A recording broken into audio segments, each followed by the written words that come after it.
Assalamualaikum warahmatullahi wabarakatuh. Salam sehat untuk semua pemirsa, untuk kita sekalian. Pada session ini, saya akan membagi ilmu tentang sendawa. Tentu kita semua tahu sendawa, ya. Kalau bahasa Sunda namanya teram. Istilah yang lain tentu ada di tiap suku, ya. Sendawa adalah hal yang aman saja. Tetapi di sini akan disampaikan juga sendawa yang berkaitan dengan hal-hal yang perlu diwaspadai, ya. Jadi sekali lagi sendawa itu adalah hal yang normal, aman, ya. Kita setelah selesai makan biasa bersendawa. Bayi-bayi juga setelah minum susu pakai dot bersendawa juga, ya. Jadi itu adalah hal yang normal, hal yang aman. Tetapi kalau kita sendawa di tempat banyak orang, mungkin kita merasa tidak nyaman, ya. Namun ada sendawa yang berhubungan dengan penyakit, ya. Di antaranya kalau ada kelainan pada lambung, itu akan menjadikan masalah sendawa. Kemudian kalau diabetes yang kronis juga akan menyebabkan otot dari lambung itu mengalami penurunan kemampuan gerakan motilitasnya, ya, gerakan untuk mengatur pengeluaran makanan dari lambung ke usus. Kemudian kita fokuskan mengenai kapan sendawa itu terjadi, ya. Itu ada 5 perkara yang menyebabkan terjadinya sendawa. Pertama, kalau kita menelan udara, baik sengaja maupun tidak. Misalnya ketika mengunyah permen karet, ya, kemudian menelan sekali terus-terusan, itu terbawa udara.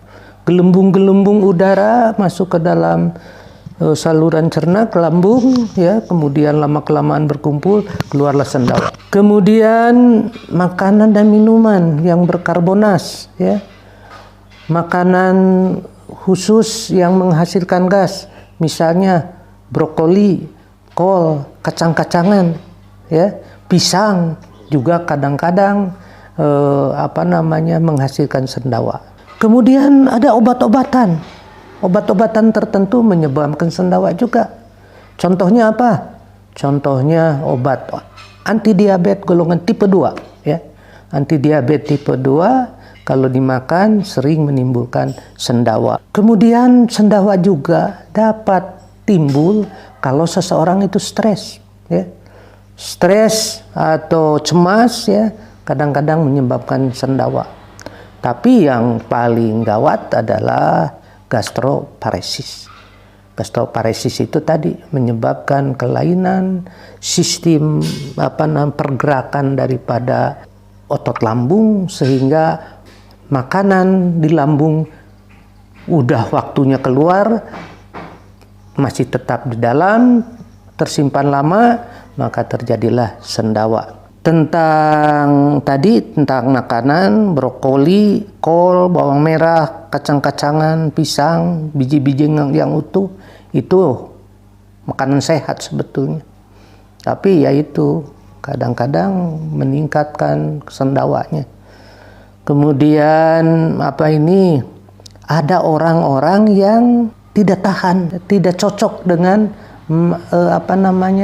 laktosa.